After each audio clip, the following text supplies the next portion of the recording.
Hoy es miércoles 11 de diciembre del año 2024. Vamos a dar inicio a la reunión de esta noche. Comenzamos con la oración. Rogamos al Señor Dios Omnipotente que nos envíe buenos espíritus para asistirnos, aleje a los que pueden inducirnos en error y que nos conceda la luz necesaria para distinguir la verdad de la impostura. Apartar también a los espíritus malévolos, encarnados o desencarnados, que podrían intentar poner discordia entre nosotros y desviarnos de la caridad y amor al prójimo. Si alguno pretendiese introducirse aquí, hacer que no encuentre acceso en el corazón de ninguno de nosotros. Buenos espíritus que ordináis venir a instruirnos, hacernos dóciles a vuestros consejos, apartando de todo pensamiento de egoísmo, de orgullo, de envidia y de celos, inspirándonos indulgencia y benevolencia para nuestros semejantes presentes y ausentes, amigos y enemigos. Haced, en fin, que en los sentimientos de que nos sintamos animados reconozcamos vuestra saludable influencia. Dad a los mediums a quienes encarguéis de transmitirnos vuestras enseñanzas la conciencia de la santidad del mandato que les ha sido confiado y de la gravedad del acto que van a cumplir, con el fin de que tengan el fervor y el recogimiento necesario. Si en la asamblea se encontrasen personas que fuesen atraídas por otro sentimiento que no sea el del bien, abrid sus ojos a la luz y perdonarles así como nosotros les perdonamos si vinieren con malas intenciones. Rogamos especialmente al espíritu de Genaro Valladolides, nuestro guía espiritual, que nos asista y vele sobre nosotros. Que así sea. Estamos leyendo el libro El Hombre Integral, dictado a Divaldo Pereira Franco por el espíritu de Joana de Ángeles. Hoy nos toca el numeral 7, plenitud interior y problemas sexuales, como subtítulo. Página 117. Herencia animal predominante en la naturaleza humana. El instinto de reproducción de la especie ejerce un rol de fundamental importancia en el comportamiento de los seres. Funcionando mediante impulsos orgánicos en los irracionales, se expresa como manifestación de propicia la fecundación en los ciclos orgánicos periódicos, en ritmos equilibrados de la vida. En el hombre, en relación a su uso, que no siempre responde a la finalidad principal de la perpetuación de las formas, sufre agresiones y alteraciones que lo pervierten. De esa forma, el sexo se transforma en factor de desdichas y problemas de la más variada expresión. Ante la sensación de placer que es innata en él, con el fin de atraer a la pareja para que se efectúe la comunión reproductora, se convierte en fuente de tormentos que delinean el futuro de la criatura. Teniendo en cuenta la fuerza del impulso sexual en el comportamiento psicológico del hombre, las separaciones orgánicas, la configuración anatómica y el temperamento emocional se torna de valor preponderante en la vida, en la interrelación personal, en la actitud existencial de cada uno. Entre tanto, su carga compresora se transfiere de una existencia corporal a otra, para permitir su uso disciplinado, corrector, a través de exigencias específicas que por falta de esclarecimientos conduce al individuo a una amplia gama de psicopatologías destructivas en el área de la personalidad. Con mucha razón, Alice A. Bailey afirmaba ante los fenómenos de alineación mental que pueden ser de naturaleza psicológica, hereditarios por contactos colectivos y kármicos.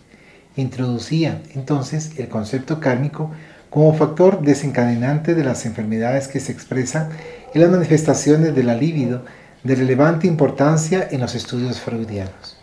No obstante, el concepto que expresa que el hombre es un animal sexual peca de exagerado. Naturalmente, las herencias atávicas le imponen la fuerza del instinto sobre la razón y lo conducen a estados tanto ansiosos como depresivos. Sin embargo, para él, la necesidad del amor es superior.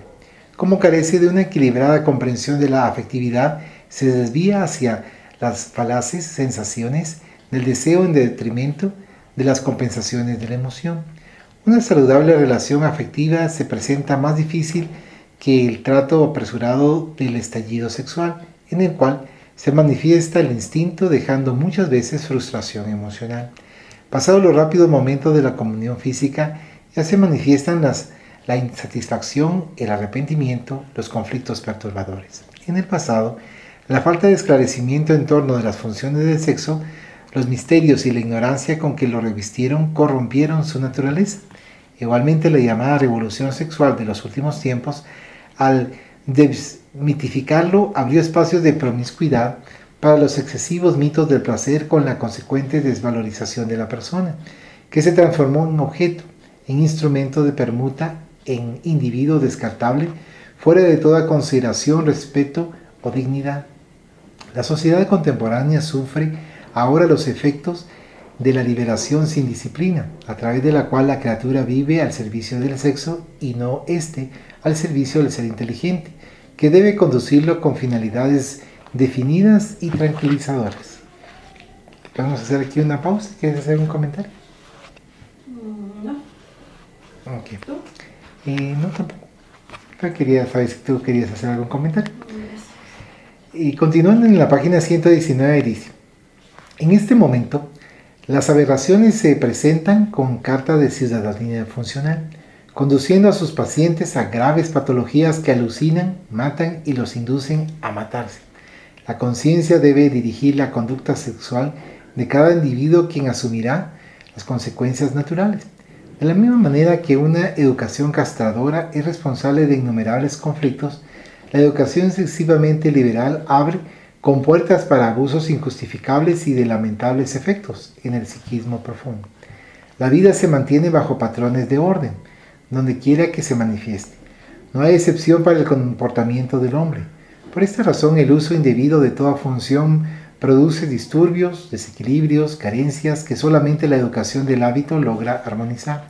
Después de todo, el hombre no es solo un conjunto de sensaciones, sino también de emociones que puede y debe canalizar hacia objetivos que lo promuevan, en los cuales centralice sus intereses y lo motiven a realizar esfuerzos que serán compensados por los resultados benéficos. Excluyendo a los que sufren enfermedades mentales que se reflejan en la conducta sexual, el pensamiento es portador de insuperable influencia en lo referente a una saludable o desequilibrada acción genética. El mismo fenómeno se produce en las más diferentes manifestaciones de la vida humana. Mediante su cultivo se exteriorizan en el comportamiento de manera equivalente. Por tanto, la vida sana en el área del sexo emana de la educación mental, de la correcta canalización de las energías, de la acción física a través del trabajo, de los deportes, de las conversaciones edificantes que proporcionan resistencias contra las desviaciones y auxilian al individuo en la elección de actitudes que proporcionen bienestar donde quiera que se encuentre. Las ambiciones incorrectamente conducidas, con toda frustración consecuente del querer y no poder realizar, dan lugar al conflicto. El conflicto, a su vez, cuando no es racionalizado por la serena aceptación del hecho, sobreponiendo la identidad real al ego, dominante e insaciable, acaba por generar las neurosis. Estas, alimentadas por la insatisfacción, se convierten en paranoia de catastróficos resultados en la personalidad. Considerado en su función real y normal, el sexo es el santuario de la vida y no un cenagal de intoxicación y muerte. Estimulado por el amor que tiene sobre él ascendencia emocional, facilita las más elevadas expresiones de la belleza, de la armonía, de la realización personal, tranquiliza, estimula para la vida, se torna en un dínamo generadora de alegrías. Los problemas sexuales se enraizan en el espíritu, que se perturba con el desorden que impone al cuerpo al agotar las glándulas genésicas y al exteriorizarse en funciones incorrectas que se convierten en psicopatologías graves e impulsan a la víctima a los abismos de la sombra, de la perversidad y del crimen. La liberación de las distonías sexuales perturba más al ser, que se transfiere de una a otra sensación con sed creciente, se sumerge en la promiscuidad porque no se respeta, por desprecio de sí mismo y por extensión a los otros. Su óptica está distorsionada y a través de ella ve al mundo y a las demás personas como portadoras de sus mismos problemas, solo que enmascarados o susceptibles de vivir aquella conducta cuando no desea imponer su postura como regla general para la sociedad.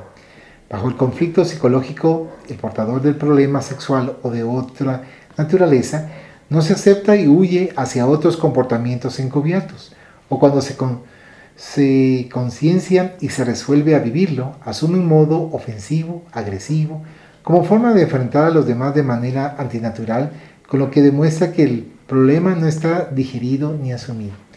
Toda exhibición oculta un conflicto de timidez o de disconformidad, de carencia o de incapacidad.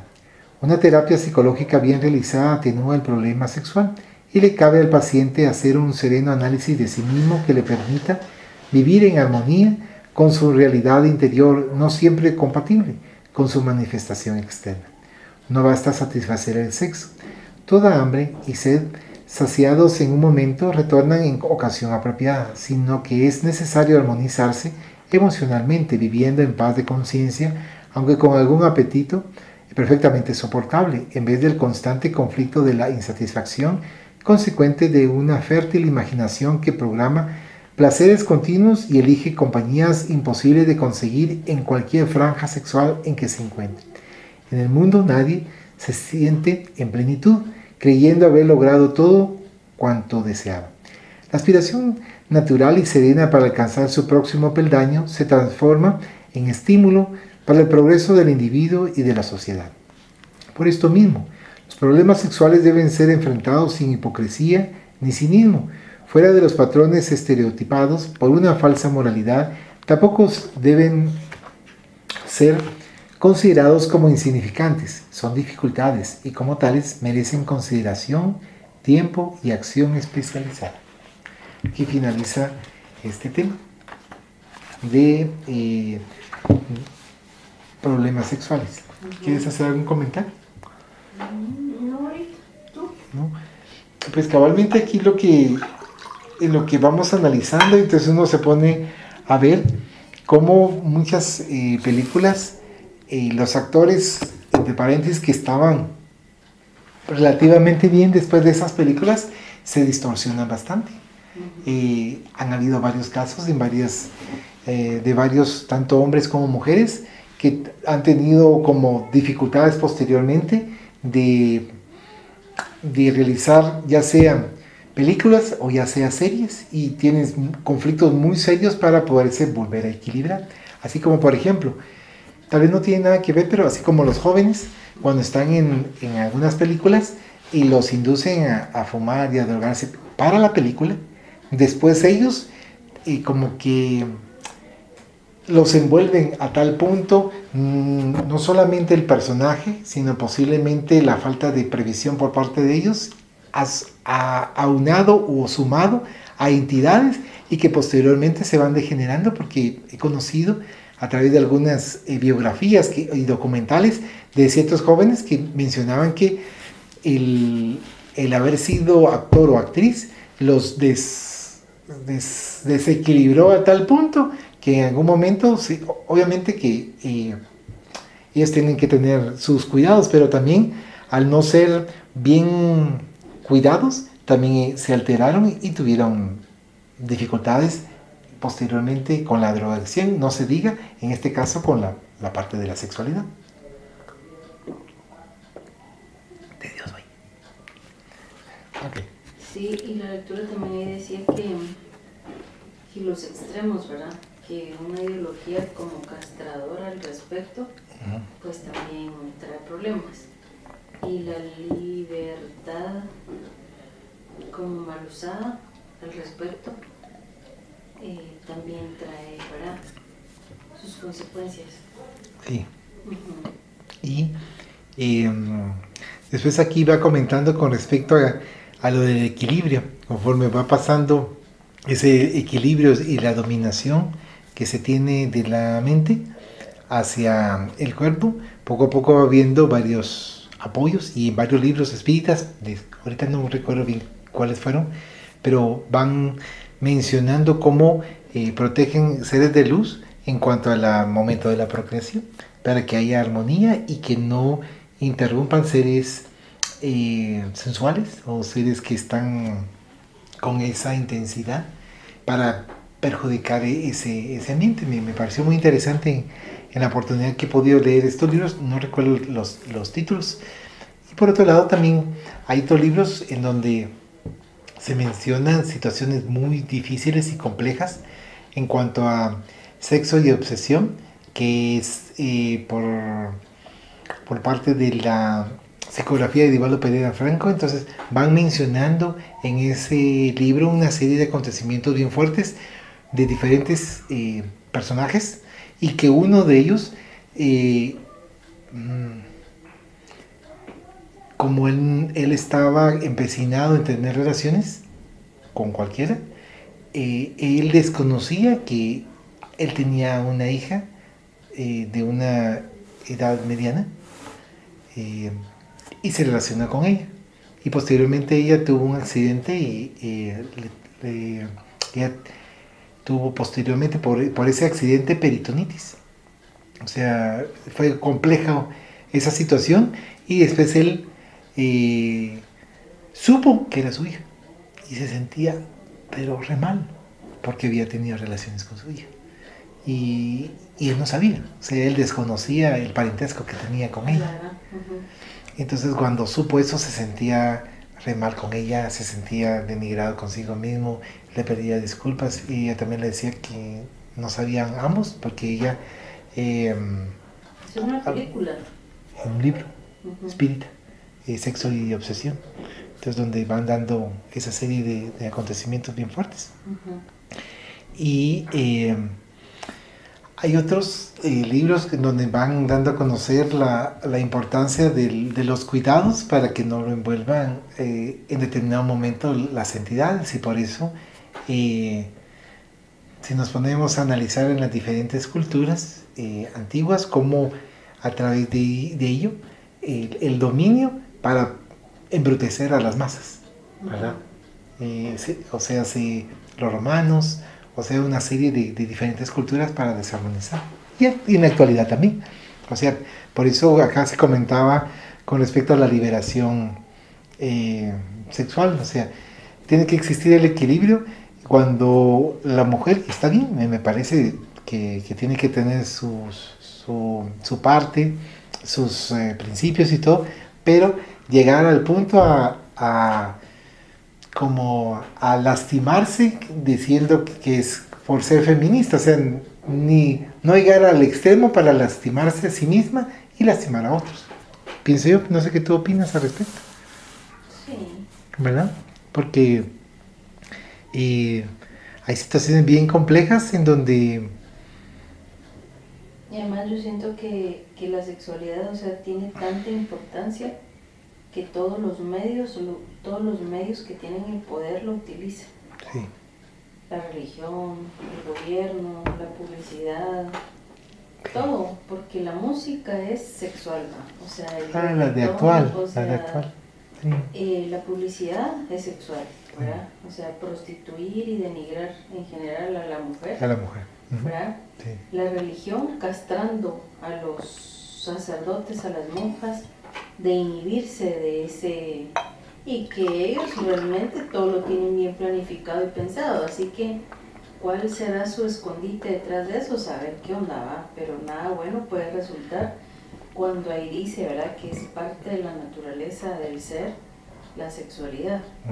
Entonces yo creo que también, y al menos a mí, es como me genera como ese miedo, ¿va? O sea, como estar alerta, ¿va? Sí. Que incluso por los sueños y las entidades, y darme cuenta si yo estoy teniendo esos pensamientos o me están atacando por ahí, porque es mi miedo a, ¿verdad? Y que, pero realmente la sexualidad, mi amiga que se murió de Alemania, a ella le gustaba la economía y ella me decía que no, que era mentira, que no todo giraba alrededor de la economía, que realmente lo más importante era la sexualidad. Ah, ¿de verdad? Ajá. Y porque ella estudió economía. Ajá. Ella estudió un montón de cosas. Muchas cosas, pero entre ello eso. Ajá, pero... Y ahorita que tú empezaste a decir eso, ¿verdad? Sentí eso, ¿verdad? De que si es tan importante es porque todo el mundo, porque la usa, o la explota, o la inhibe, o, ¿verdad? O sea, los grupos poderosos se agarran de eso, ¿verdad? O los políticos, ¿verdad? Que tienen sexo con los niños, o, ¿verdad? O sea, tantas cosas que... Y creo que no, yo siento, ¿verdad? Eso también le genera a uno miedo, ¿verdad? Entonces también hay inhibición al respecto, ¿verdad? Sí. ¿Por qué las brujerías? Es por sexualidad. O sea, tal vez nosotros sabemos tan poco, pero si tú te das cuenta, todo es sexualidad. Sí. La promiscuidad en los trabajos, ¿verdad? O sea, en los lugares. Y se da mucho. Ajá. Ya te entendí. Gracias por tus comentarios. Sí. Vamos a continuar con la lectura. Estamos en la página 122. Dice subtítulo: Relaciones perturbadoras. Los individuos de temperamento neurótico son incapaces de mantener una relación estable. Por su propia constitución psicológica son perturbadores de afectividad obsesiva y como no tienen seguridad, son desconfiados, celosos y consecuentemente depresivos o capaces de tener inesperadas irrupciones de agresividad. Los conflictos que tienen consigo los conducen al aislamiento como resultado de la insatisfacción y de una constante irritabilidad contra todo y contra todos. Creen no merecer el amor de otro y si esto se produce asumen el extraño comportamiento de creer que los otros no merecen su cariño y que pueden traicionarlos o abandonarlos en la primera oportunidad. Cuando se vinculan, se muestran absorbentes, castradores, exigen que sus afectos vivan exclusivamente para ellos. De ese modo se establecen relaciones perturbadoras egocéntricas. El amor es una conquista del espíritu maduro, psicológicamente equilibrado, usina de fuerzas para mantener los mecanismos emocionales en funcionamiento armónico. Es una forma de negación de sí mismo, en una autodonación que proporciona plenitud. No se ampara en sospechas ni en exigencias infantiles. Elimina los celos y la ambición de poseer al otro. Y proporciona un inefable bienestar al ser amado, el cual, sin el comportamiento del deber de la retribución, también ama. Cuando por alguna razón no es correspondido, no se amarga ni se irrita. Comprende que el objetivo es de darse y no exigir. Permite al otro la misma libertad que se proporciona a sí mismo, sin carga de ansiedad ni de compulsión. Cuando esas características están ausentes, el amor es una palabra con la que se reviste la memoria condicionada de la sociedad en torno de sus deseos voluptuosos y no del real sentimiento que él representa.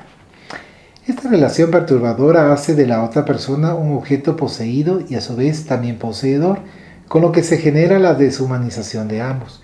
Cuando se dice mi amigo, mi esposa, mi hijo, mi compañero, mi dinero, la posesión está presente y la sumisión del poseído se manifiesta sin resistencia, evitando conflictos en el poseedor a pesar del conflicto que existe en aquel que se deja poseer, hasta que llega el momento de la indiferencia por saturación, por desinterés o de la reacción de la ruptura y el afecto posesión se transforma en aversión, en odio. Es necesaria una nueva conducta y para esto la psicología profunda se transforma en el estudio de un nuevo lenguaje libertador. La palabra es un símbolo que recubre la idea. A su vez, esta es la formulación del pensamiento que se convierte en memoria acumulada y que retorna cuando se desea revestirlo. La memoria de la sociedad adicionó conceptos sobre el amor y las relaciones estableciendo señales que los caracterizan sin auscultar sus estructuras psicológicas desprovistas de símbolos. El hombre debe comprometerse con el autodescubrimiento para ser feliz e identificar sus defectos y sus buenas cualidades sin castigarse a sí mismo, sin autojuzgamiento, sin autocondena. Su meta debe ser pescarlos en su mundo interior y eliminar a aquellos que son motivos de conflictos. No sentirse feliz o desventurado, sino empeñarse en atenuar las manifestaciones primitivas de la agresividad y de la posesión, en desarrollar valores que le proporcionen armonía, en vivir bien cada momento sin proyectos que predispongan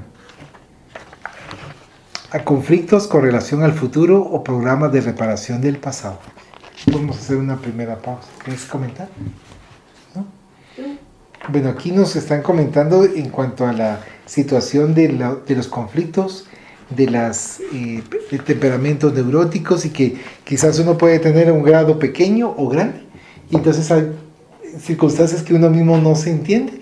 Pero aquí también nos manifiesta que nos están invitando a que pudiésemos ir con un psicólogo para que nos ayude en esa orientación, ¿verdad? Que nos vaya brindando el apoyo, así como te pasó a ti, que tú sentías que era importante ir con el psicólogo para poderte apoyar, y que en muchas ocasiones escuchamos a otros cuando les dice o les invita, mire, puede ir con el psicólogo. Yo no estoy loco, pero de una forma así como a la defensiva y como que lo están insultando. Y no es así, sino que es simplemente para darles el apoyo y poder evaluar y autodescubrirse en ciertos aspectos que quizás desconocían, que pudiesen iniciar dificultades del presente, pero que posiblemente pudo haber pasado en la niñez. Entonces ese tipo de acontecimientos que nos van brindando acá, después nos indican la importancia de mantener un equilibrio, pero ¿cómo se va a lograr? A través del autodescubrimiento. En el autodescubrimiento, saber dónde estamos parados, cómo somos, qué nos gusta, qué no nos gusta, y ser sinceros para poder en determinado momento trabajar para tener paz, bienestar y equilibrio, según lo que manifiesta en la lectura, lo que estamos leyendo. Ahora vamos a continuar otro pedazo de este mismo tema, que es, o subtema, que es relaciones perturbadoras. Dice, página 124, simplemente debe renovarse siempre para mejor, actuando con corrección sin conciencia de culpa, sin autocompasión, sin ansiedad. Vivir el tiempo con dimensión atemporal, en entrega, en confianza, en paz. Se puede decir que en el amor, cuando alguien se identifica con la persona a quien supone amar, está solamente realizando un acto de prolongamiento de sí mismo. Por lo tanto, amándose y no a la otra persona. Esta identificación se fundamenta en la memoria del placer y del dolor, de las alegrías y de los fracasos. Por tanto, se está amando el pasado y sus concesiones, y no a la persona en sí, a la que en ese momento es como es. Habitualmente se oye decir amo, porque ella o él ha compartido mi vida, mis luchas, me ayudó, sufrió a mi lado, etc. El sentimiento que predomina ahí es el de gratitud, y la gratitud lamentablemente no es amor. Es reconocimiento que debe retribuir, compensar, cuando en verdad el amor es solo entrega. De ese modo es imprescindible un nuevo lenguaje que rompa con el atavismo, con la memoria de la sociedad cargada de símbolos, unos falsos e inadecuados otros.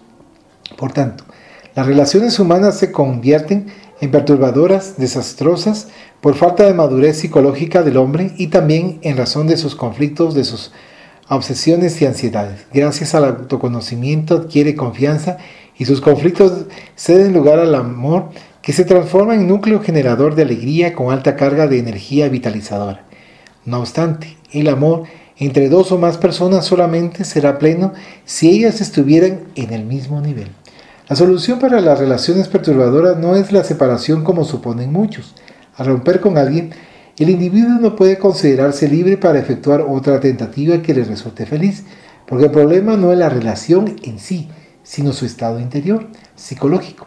Para ello, como forma de solucionar ese problema, solo la adopción del amor con toda su estructura renovadora, saludable, que posibilite la plenitud, lograr el éxito deseado, porque hacia dónde o hacia quién el individuo se transfiera, conducirá toda su memoria social, su comportamiento y lo que es. De ese modo, transferirse no resuelve los problemas, antes debe solucionarlos para trasladarse después, si fuera el caso. En relaciones perturbadoras, esto lo da a conocer Joana de Ángeles, que ella manifiesta mucho los aspectos psicológicos para poder ir mejorando. Y sí tiene razón, ¿verdad? Que primeramente tiene que estar uno bien para poder tener una relación. Y eso me decía mi amiga en el año 2006, porque ella iba conduciendo su vehículo, iba con sus dos hermanas y tuvo que girar de improviso en la carretera. Entonces, al girar de improviso, la hermana mayor que iba atrás cubrió a la hermana pequeña que iba al lado del copiloto, pero pegó en el arco de la portezuela. Entonces parece ser que eso le generó un golpe fatal. Entonces falleció. Estuvo presa su hermana, la que conducía. Hubo todos las vueltas necesarias, trámites legales y toda la situación. Salió de la cárcel, Y entonces algunas personas le decíamos, ya habían pasado algunos años, que por qué no tenía una pareja para poder estar bien. Entonces se comentaba ya mismo que primero tenía que estar bien psicológicamente para poder tener una pareja. Si no estando bien, iba a desarmonizar y a desequilibrar a la pareja. Entonces primero ella quería estar bastante bien. Y de hecho, pues sí pasaban bastantes años para ella poderse estabilizar. Lo bueno es que ya en el 2016, prácticamente 10 años, se casó con un extranjero. Ah, que se fue. Ay, se fue a España y tuvo 2 hijos.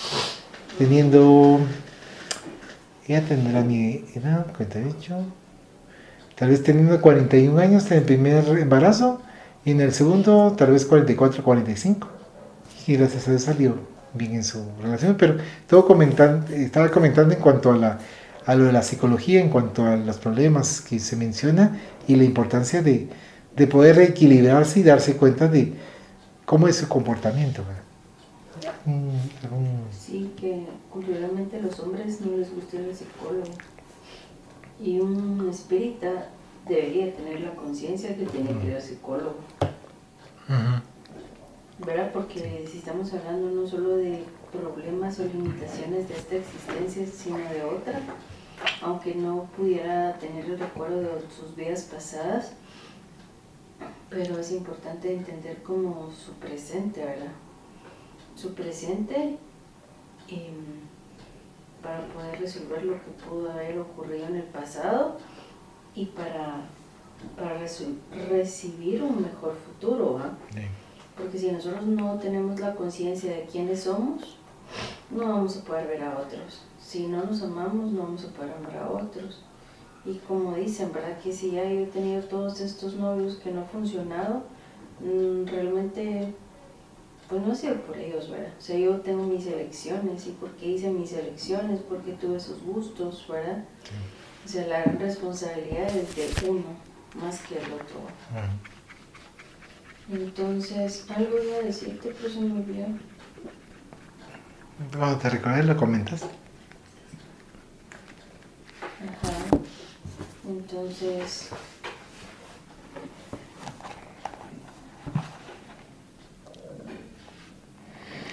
Y vamos a continuar con el subtítulo. Dice, mantención de propósitos. Tal vez tendría que ser mantener propósitos, ¿verdad? Mantención. Ajá. Nunca había escuchado. Y el hombre es un ser muy complejo. Recopilación de sus experiencias pasadas tiene el inconsciente un completo archivo de la raza, de la cultura, de las tradiciones que fluyen en su comportamiento. Por otro lado, la educación, los hábitos, los fenómenos psicológicos y fisiológicos lo alteran a cada momento. De la acumulación de todos estos valores provienen sus aspiraciones, tendencias y anhelos, sus conflictos, ansiedades y realizaciones. Como efecto, el inconsciente le dicta siempre qué hacer y qué no realizar, y lo inclina hacia una u otra dirección. No obstante, el mecanismo esencial de la vida lo impulsa al progreso, a la evolución, a través de los programas de autoperfeccionamiento, de orientación, de trabajo. El resultado natural de este proceso es una mente confusa que busca claridad. Son problemas psicológicos que aguardan solución. Es imperioso para él la adopción de propósitos para saber cuál es el motivo de su confusión mental y entender los problemas antes de intentar solucionarlos superficialmente, dejando abierta una brecha para nuevas dificultades que son consecuencias de ellos. La solución de ahora puede satisfacerlo por el momento, sin embargo, si no son atendidos, retornan a través de otro proceso y permanecen en la condición de conflictos a resolver. Para que se mantenga el propósito de entendimiento de sí mismo y de la vida, es necesario percibir en forma integral cada hecho, sin juzgamiento, sin compasión, sin acusación. Examinarlo con imparcialidad como un hecho en sí mismo, con una mente inocente, sin pasado, sin futuro, solo presente, a través de una honesta comprensión que es la forma segura de entenderlo y por tanto de percibirlo y digerirlo convenientemente, sin dar margen a nuevos compromisos. Sin esa experiencia se intenta burlar la mente como si deseara saber por medio de palabras lo que sucede en algún lugar, sin interés de ir hasta allá y de conocerlo personalmente. Esta es la conducta de quien solo busca información sin preocuparse por el real conocimiento, ya que se niega al esfuerzo de trasladarse hasta el lugar en cuestión. El entendimiento de sí mismo con el fin de encontrar las raíces de los problemas para extirparlos exige una energía permanente, un propósito perseverante, mantenidos con entereza moral y psicológica. En caso contrario, solo se desean informaciones verbales sin más profundas consecuencias. Todos los problemas que existen en el hombre proceden de él mismo, de sus complejidades, de la dominación de su ego. Normalmente, en razón de su propio pasado, las tentativas de mantener los propósitos de autoconocimiento sin acumulación de datos especulativos, sino de real identificación de sí mismo, terminan en fracaso por falta de perseverancia, por el desánimo ante las dificultades del comienzo de la empresa y por el desinterés de librarse de los conflictos. El hombre se queja que el autoconocimiento exige consumición de energía ante el desgaste que el esfuerzo provoca. Tal vez no sea necesario una lucha como la que se traba en otras actividades. La mantención de los conflictos produce mucho más consumo de fuerzas. Basta con una actitud de desvalorización de los problemas, como quien simplemente deja caer un fardo en vez de empeñarse en arrojarlo fuera de sí. La mantención de los propósitos de renovación y de autoperfeccionamiento es el resultado de una aceptación normal y de todo momento, de la necesidad de autodescubrirse, muriendo para las opresiones y ansiedades, los miedos y las rutinas de lo cotidiano. Con esta acción consciente de la cual se impregna, el hombre se torna interiormente pleno, sin neurosis y cualquier otro de los otros fenómenos psicóticos perturbadores de la personalidad y de la vida.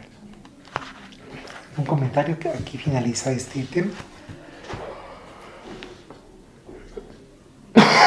Perdón. Ok, vamos a continuar con el siguiente subtema en la página 127. Dice: leyes kármicas y felicidad.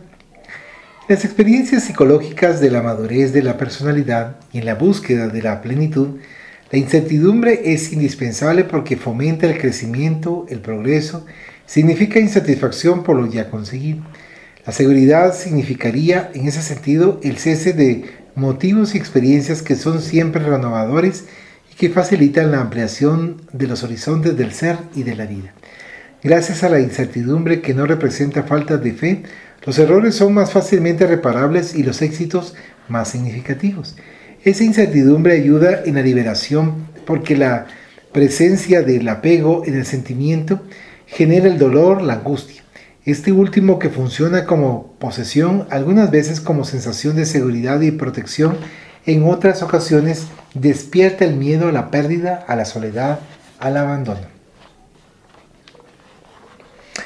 La verdadera soledad, la mente libre, sin compromiso, que observa sin discutir, sin juzgar, es un estado de virtud, ni memoria del pasado que produzca conflictos, ni desesperación por el futuro no delineado, que genera energía, fortaleza. Normalmente el miedo a la soledad es el fantasma de estar solo, sin nadie a quien someter o a quien someterse.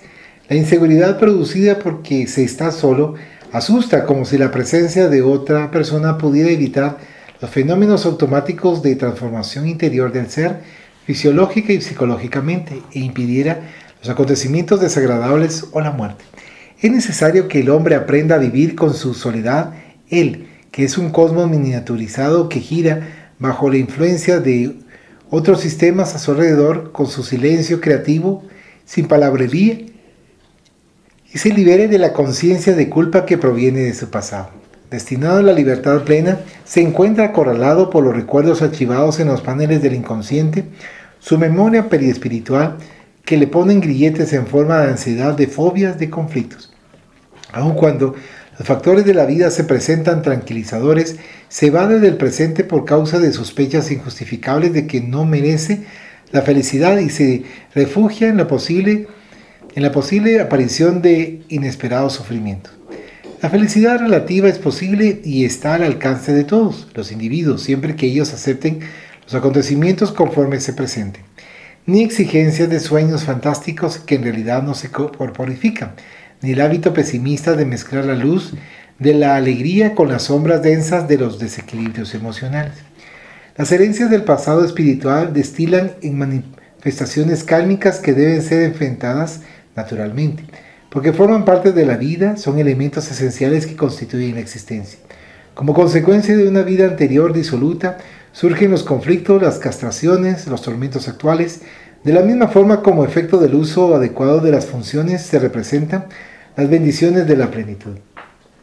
Las leyes kálmicas, que son el resultado de las acciones meritorias o comprometedoras de cada individuo, generan en la economía evolutiva de cada uno efectos correspondientes y establecen la demostración de que la divina justicia está presente en todos los fenómenos de la naturaleza y de la creación.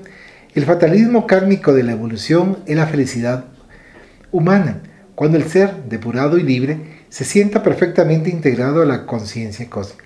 Su marcha, a pesar de las apariencias disonantes de alegría y tristeza, de salud y enfermedad, está dentro del progreso de las conquistas que le cabe realizar paso a paso, con dignidad y con iguales condiciones delegadas a sus semejantes, sin proteccionismos viles o castigos que cercenan indebidamente, que fueron los arquetipos de privilegio y de rechazo latentes en muchos. La resolución de ser feliz rompe las amarras de un karma negativo ante la oportunidad de conquistar méritos a través de acciones benéficas y constructivas, y tiene como objetivo a sí mismo, el prójimo y a la sociedad. En la vida no hay ningún obstáculo para la felicidad. La resignación dinámica ante el infortunio, la naturalidad para enfrentar el fracaso impidiendo que interfieran en el estado de bienestar interior que no depende de factores externos, realiza la primera fase del periodo feliz. La madurez psicológica, la visión correcta y optimista de la existencia son esenciales para adquirir la felicidad posible. En su avidez por poseer, el hombre supone que el apego a las cosas, la disponibilidad de recursos, la ausencia de problemas son los factores básicos de la felicidad y se dedica desesperadamente a lograr. Sin embargo, al disfrutar de ellos se da cuenta de que no es dichoso aunque tenga confort, porque es en su mundo interior la satisfacción y lucidez en torno de las finalidades de la vida, donde están los valores de la plenitud. Las leyes kármicas son la respuesta para que algunos individuos disfruten hoy de lo que a otros les falta. Al mismo tiempo son la esperanza para aquellos que luchan y anhelan, porque les indica la posibilidad próxima de adquirir los elementos que producen felicidad. Idear la felicidad sin apego e insistir para conseguirla, trabajar las aspiraciones interiores y armonizarlas con los límites del equilibrio, digerir los acontecimientos desagradables como parte del proceso, mantenerse vigilantes sin tensiones ni recelos, producirá la madurez psicológica liberadora de los karmas del fracaso y abrirá espacio para el encuentro consigo mismo, para la paz que otorga plenitud. Así finaliza este tema, que es leyes kármicas y felicidad. Ahora tendremos el numeral 8 que está en la página 131. El hombre ante la conciencia. Nacimiento de la conciencia, como subtítulo. Antropológica e históricamente, la supervivencia equilibrada del hombre y de la sociedad ha estado siempre vinculada a la idea de un mito central del cual se extraen los valores éticos de sustentación de sus actividades y de su equilibrio. Siempre que factores adversos interfieren en los mitos humanos y desacreditan a aquel que sintetiza sus aspiraciones, los hombres se encaminan hacia el caos, se hieren y se perturban como si hubieran perdido el rumbo. Pasada la tempestad, sus remanentes no destruidos in totum emergen, dan lugar a una nueva idealización y un mito creativo aparece llenando la laguna dejada por el anterior. En el estado actual de la sociedad existe la carencia de un mito que predomine, que aglutine a todas las mentes y que derrame sobre ellas sus bendiciones y las reconforte.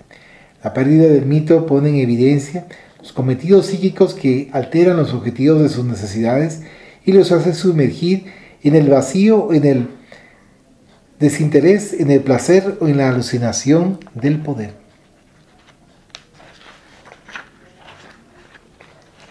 Teniendo en cuenta que ninguno de esos objetivos otorga plenitud al individuo, pasa a disputar la necesidad que contiene el despertar de la conciencia interpretando los mitos menores que yacen en él. Carl G. Jung, en un profundo análisis, estableció que la existencia solo es real cuando es consciente para alguien y afirma la necesidad que posee el Creador en relación al hombre consciente. Oportunamente volvió a esclarecer que la tarea del hombre es concienciarse de los contenidos que presionan hacia arriba provenientes del inconsciente. Este despertar y crecimiento de la conciencia, según el eminente psicoanalista, termina por afectar también su inconsciente. Es obvio que si los contenidos psíquicos emergentes forman la conciencia, las contribuciones actuales de ésta se incorporan al inconsciente que surgirá más tarde. De este modo, el surgimiento de la conciencia se produce mediante la conjunción de los contrarios como consecuencia de una variada gama de contenidos psíquicos que forman las impresiones arquetípicas al tomar contacto con el ego. Esto posibilita el surgimiento de su sustancia psíquica y convierte todo ese trabajo en un proceso de individualización. De ahí surgen los discernimientos entre las cosas opuestas y el yo y el no yo, el ego y el inconsciente, el sujeto y el objeto, la propia persona y la otra. Al dar campo a los conflictos, este sentimiento que enfrenta y responde se transforma en una manera altamente creativa de lucha, cuya victoria proporciona satisfacción, ampliación y perfeccionamiento de la vida. Sin esa dualidad de los opuestos que conduce a la reflexión en el proceso de la individualización, no hay aumento real de conciencia, que solamente se produce cuando entra en contacto con los opuestos y los absorbe. La conciencia, desde el punto de vista filosófico, es un atributo altamente desarrollado en la especie humana que se caracteriza por una oposición básica esencial. Es el atributo mediante el cual el hombre toma en relación al mundo, así como los denominados estados interiores y subjetivos, la distancia en que se crea la posibilidad de lograr niveles más altos de integración. A su vez, declara también Jung, la conciencia es la relación de los contenidos psíquicos con el ego, en la medida en que esta relación es percibida como tal por el ego, y concluye que las relaciones con el ego no son percibidas como tal, son inconscientes. Establece además la diferencia entre conciencia y psique, que esta última representa la totalidad de los contenidos psíquicos, y como esos contenidos en su totalidad no están vinculados en el ego, esos no son conciencia. Y los mitos centrales de todos los pueblos, los opuestos, forman la esencia de sus creencias, de sus contenidos psíquicos que generan la conciencia. Los encontramos en las religiones de la antigüedad oriental y particularmente en el mito de la creación, en el cual los conflictos entre las tinieblas y la luz, el bien y el mal, son relevantes. La doctrina de Zoroastro también lo resucitó, y más tarde la alquimia facilitó el surgimiento de la piedra filosofal como mediadora de los opuestos, del Santo Grial como depósito que compone las fases de la conciencia humana, que se acrecienta a través de los tiempos y que da desde el principio la idea de sus variadas expresiones como la conciencia moral, la conciencia de la fe, la conciencia del deber, de la justicia, de la paz, del amor. Los equipamientos que constituyen la conciencia se sutilizan y adquieren más amplias percepciones que facilitan el desarrollo emocional y ético del hombre y lo auxilian en la liberación de conflictos. Las herencias atávicas que se convierten en arquetipos en el inconsciente individual y colectivo hablan de las realidades del espíritu, responsable en sí mismo de los residuos psíquicos que se transforman en los contenidos preponderantes para la formación de la conciencia. El hombre debe adquirir el conocimiento para elevarse de ser bruto y convertirse en el sujeto depositario de la conciencia. No le bastará conocer, sino también vivir la experiencia de ser el objeto conocido. No solo conocer de afuera hacia adentro, sino también vivenciar lo que le es conocido e incorporarlo a su realidad. Mientras el ego conoce, el otro pasa a ser un objeto detenido, conocido, y esto no produce plenitud. Esa satisfacción llega cuando el ego, pasando por la vivencia de lo que conoce, se torna a su vez conocido por el otro, que también tiene la función de sujeto conocedor. De ese modo, el ego adquiere la conciencia auténtica en el momento en que es sujeto que conoce el objeto conocido. En el juego del conocer siendo conocido, es indispensable que no se cree una dependencia con relación a la persona que conoce. La vida saludable es la que surge de la libertad consciente, que es capaz de enfrentar los obstáculos y las dificultades que se presentan en las relaciones humanas y en la propia individualidad. Esta es la meta a la que aspira la conciencia. Este es del subtítulo Nacimiento de la conciencia.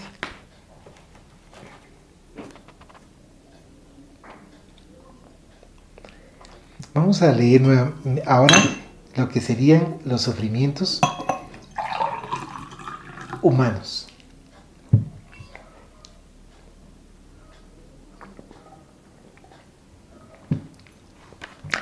Buda Siddhartha Gautama consideró a la vida como una forma de sufrimiento. Su finalidad era exclusivamente encontrar la manera de liberarse de él. Para el budismo, la vida está integrada de miserias que generan el sufrimiento. A su vez, el sufrimiento es causado por los deseos insatisfechos o por las emociones perturbadoras, y el sufrimiento dejaría de existir si fuesen eliminados los deseos. Para ello es necesaria una conducta moderada y la entrega a la meditación en torno de las aspiraciones elevadas del ser. Con el fin de transmitir adecuadamente sus lecciones, el príncipe Gautama se valió de parábolas como Jesús lo hiciera más tarde. El fundamento esencial de sus enseñanzas se encuentra en la ley del karma, gracias a la cual el hombre es el constructor de su desdicha o de su felicidad. A través del comportamiento adoptado durante el periodo de su existencia corporal, en una etapa, el aprendizaje lo prepara para la próxima, y la suma de las experiencias y acciones positivas anula aquellas que constituyen el débito que le proporciona sufrimiento. El sufrimiento se presenta en la criatura humana como una enfermedad que necesita tratamiento conveniente, en el que inviertan todos los valores a su alcance por la prioridad de lograr el bienestar y el equilibrio físico-psíquico. De este modo, el sufrimiento puede provenir del disgusto orgánico o mental, que es un proceso degenerativo del instrumento material del hombre.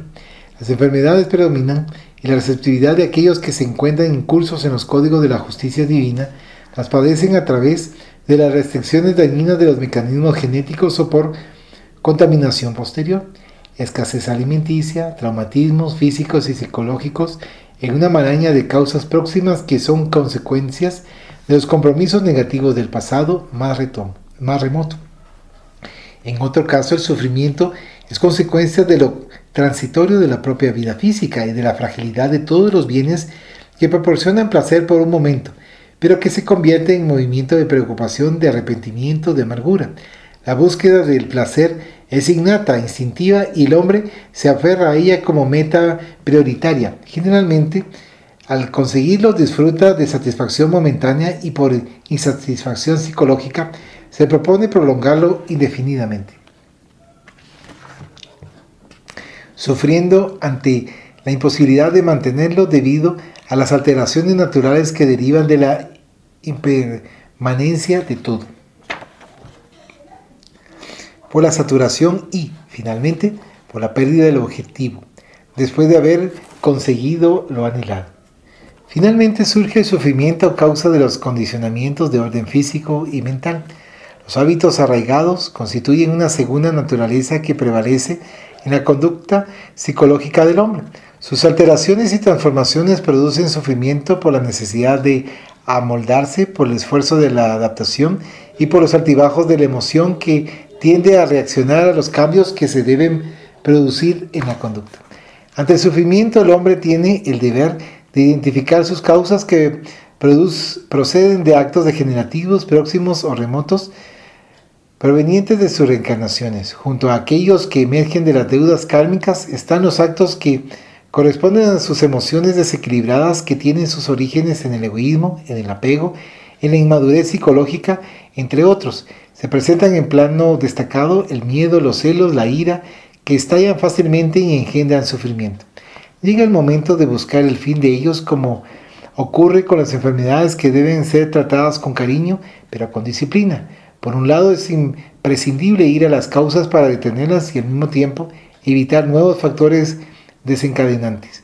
Conocidos sus orígenes, las terapias resultan más fáciles y aplicadas convenientemente favorecen el clima de salud y de bienestar.